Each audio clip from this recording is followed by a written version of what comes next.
നമസ്കാരം. ഇന്നത്തെ പ്രധാന 10 വാർത്തകൾ. ലോകമെമ്പാടുമുള്ള ക്രൈസ്തവർ ഇന്ന് പെസഹ ആചരിക്കും. യേശുവിന്റെ കുരിശുമരണത്തിന് മുമ്പ് 12 ശിഷ്യന്മാർക്കൊപ്പം അവസാന അത്താഴം കഴിച്ചതിന്റെ ഓർമ്മ ആചരിക്കലാണ് പെസഹ വ്യാഴം. കുരിശുമരണത്തിന്റെ സ്മരണയിൽ ലോകമെമ്പാടും നാളെ ദുഃഖവെള്ളി ആചരിക്കും. 50 ദിവസത്തെ നോമ്പിന് വിരാമം ഇട്ടുകൊണ്ട് ഞായറാഴ്ച ക്രൈസ്തവർ യേശുവിന്റെ ഉയർപ്പ് തിരുനാളായ ഈസ്റ്റർ ആചരിക്കും. ലഹരി ഉപയോഗിച്ച് തന്നോട് മോശമായി പെരുമാറിയത് നടൻ ഷൈൻ ടോം ചാക്കോ ആണെന്ന് വെളിപ്പെടുത്തി നടി വിൻസി അലോഷ്യസ്. കഴിഞ്ഞ ദിവസം ഒരു നടൻ ലഹരി ഉപയോഗിച്ച് തന്നോട് മോശമായി പെരുമാറിയെന്നായിരുന്നു വിൻസി വീഡിയോയിലൂടെ പറഞ്ഞിരുന്നത്. സംഭവം വൻ വിവാദമായതോടെയാണ് നടി ഷൈനെതിരെ ഫിലിം ചേംബറിലും സിനിമയുടെ ICCക്കും പരാതി നൽകിയത്. വിഴിഞ്ഞം രാജ്യാന്തര തുറമുഖം മെയ് 2-ന് പ്രധാനമന്ത്രി നരേന്ദ്രമോദി രാജ്യത്തിന് സമർപ്പിക്കും. തുറമുഖത്തിന്റെ ആദ്യഘട്ട നിർമ്മാണം നേരത്തെ തന്നെ പൂർത്തിയായിരുന്നു. ഔപചാരികമായ ഉദ്ഘാടനം മാത്രമാണ് അവശേഷിച്ചിരുന്നത്. കഴിഞ്ഞ ഡിസംബറിൽ തുറമുഖത്ത് ചരക്ക് നീക്കം ആരംഭിച്ചിരുന്നു.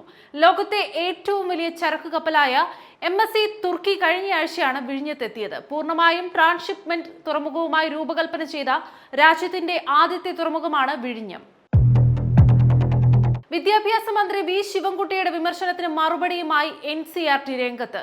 ഇംഗ്ലീഷ് മീഡിയം പാഠപുസ്തകങ്ങൾക്ക് ഹിന്ദി തലക്കെട്ട് നൽകിയതുമായി ബന്ധപ്പെട്ടാണ് ഇത്. സംഗീതവുമായി ബന്ധപ്പെട്ട പേരുകളാണ് തലക്കെട്ടായി ഹിന്ദിയിൽ നൽകിയതെന്നാണ് NCERTയുടെ വിശദീകരണം. ഇംഗ്ലീഷ് മീഡിയം പാഠപുസ്തകങ്ങൾക്ക് ഹിന്ദി തലക്കെട്ടുകൾ നൽകാനുള്ള തീരുമാനം ഗുരുതരമായ യുക്തിരാഹിത്യമാണെന്നും തീരുമാനം പുനഃപരിശോധിക്കണമെന്നും മന്ത്രി പറഞ്ഞിരുന്നു. കണ്ണൂർ മുൻ ADM ആയിരുന്ന നവീൻ ബാബുവിന്റെ ആത്മഹത്യ CBI അന്വേഷിക്കണമെന്നാവശ്യപ്പെട്ട കുടുംബം നൽകിയ ഹർജി സുപ്രീം കോടതി തള്ളി. എല്ലാ കേസുകളും CBIക്ക് വിടേണ്ടതില്ലെന്നാണ് സുപ്രീം കോടതി പറഞ്ഞത്. ആത്മഹത്യാ പ്രേരണാ കുറ്റം നിലവിലെ അന്വേഷണത്തിൽ ഉൾപ്പെടുത്തിയിട്ടുണ്ടെന്നും കോടതി. CBI അന്വേഷണം ആവശ്യപ്പെട്ട് ഭാര്യ മഞ്ജുഷയാണ് സുപ്രീം കോടതിയിൽ ഹർജി നൽകിയത്.